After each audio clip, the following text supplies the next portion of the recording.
Como o governo Bolsonaro é pródigo em inverter a lógica das coisas, parece que até os provérbios populares estão meio invertidos no governo Bolsonaro. No governo Bolsonaro, a gente costuma dizer o seguinte: olha, de onde você menos espera, é de lá que não vem absolutamente nada mesmo. No início do governo Bolsonaro, se formou 4 superministérios. E por que foi isso? Primeiro, com a justificativa política de que era preciso diminuir o tamanho da esplanada dos ministérios, e era uma demanda da sociedade naquela época. Vale lembrar que no governo Dilma, por exemplo, chegamos a ter 39 ministérios. Se somar com alguns penduricalhos ali que tinham status de ministério, a gente chegava a 40. No governo Michel Temer, isso já diminuiu para casa dos 30, e o governo Bolsonaro chegou a um certo momento que diziam que iam diminuir isso para 15, ficou com 22.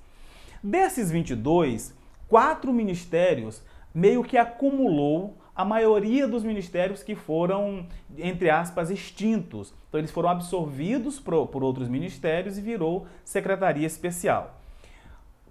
Quais são esses 4 ministérios? Os 4 são Tarcísio Gomes de Freitas na infraestrutura, Onyx Lorenzoni na Casa Civil, Paulo Guedes na pasta da economia e o Sérgio Moro na pasta da Justiça e Segurança Pública. Então, esse foi o desenho traçado. Todo o restante dos outros ministérios eram meio que periféricos ali. Quem comandava o governo mesmo eram esses 4 ministérios.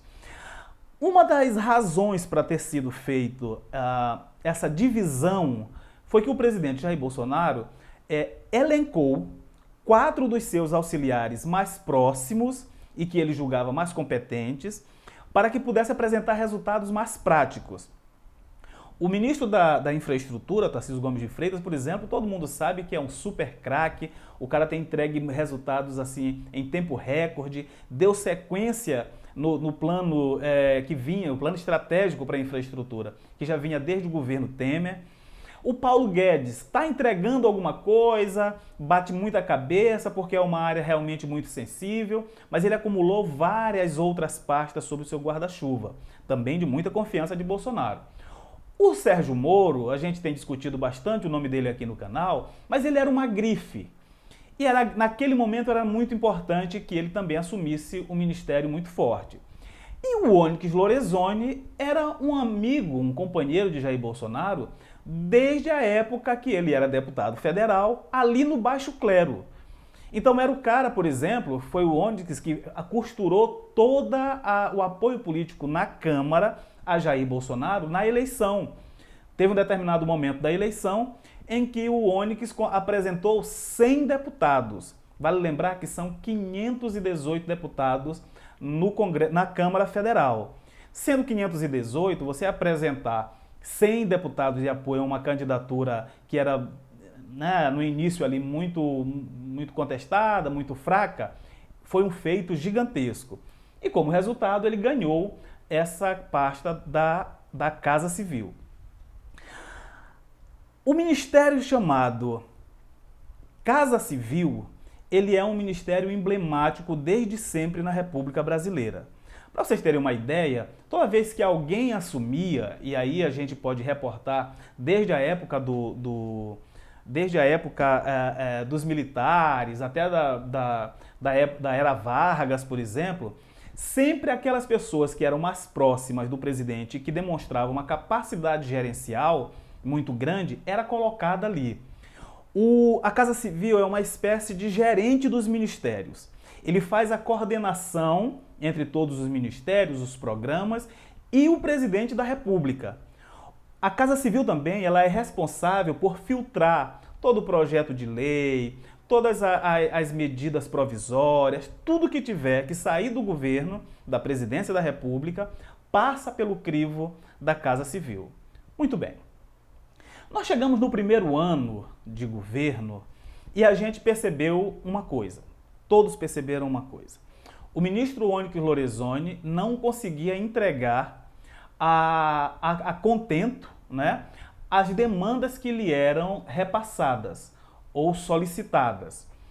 E logo de cara, ainda no primeiro ano, ele perdeu, por exemplo, a coordenação política, saiu do seu gabinete e foi para o ministro, na época, o Santos Cruz, que era o secretário de governo e acabou absorvendo também essa questão da articulação política. Foi a primeira baixa do Onyx Lorenzoni. Porque, habitualmente, quem dirige a Casa Civil, ele também dirige ou coordena a articulação política, porque é o sujeito que tem tinta na caneta, é quem tem diálogo direto com o presidente.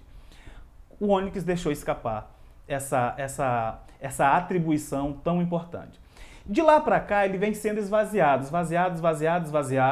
quando culminou agora, nesse episódio que está fresquinho na cabeça de todo mundo, com a demissão de um dos seus assessores pelo presidente, sem sequer conversar com o ministro Onyx.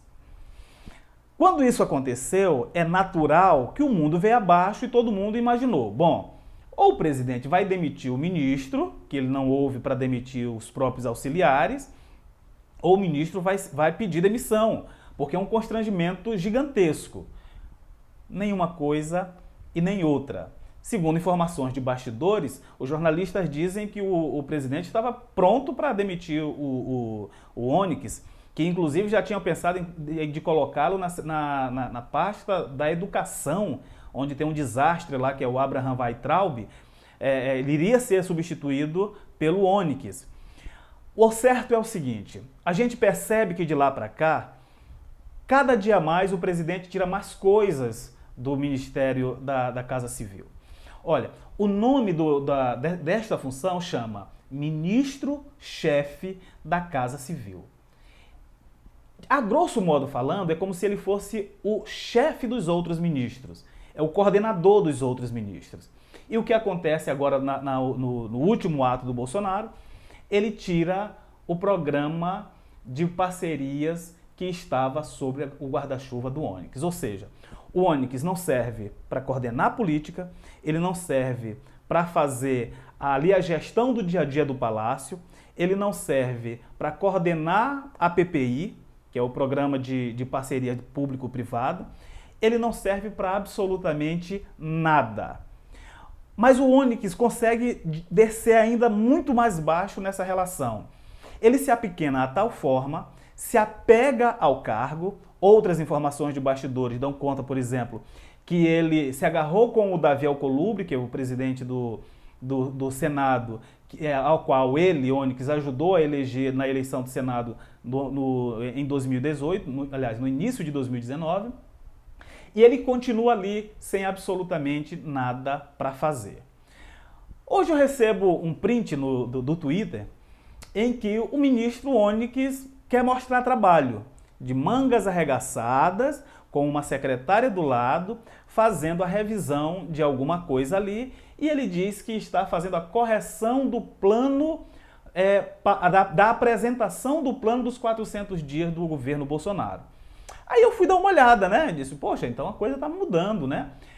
Quando eu cheguei lá, na foto, né, do Twitter do ministro, eu vi que tinha em cima da mesa um calhamaço de papel com páginas coloridas como se fosse os slides de uma apresentação de PowerPoint.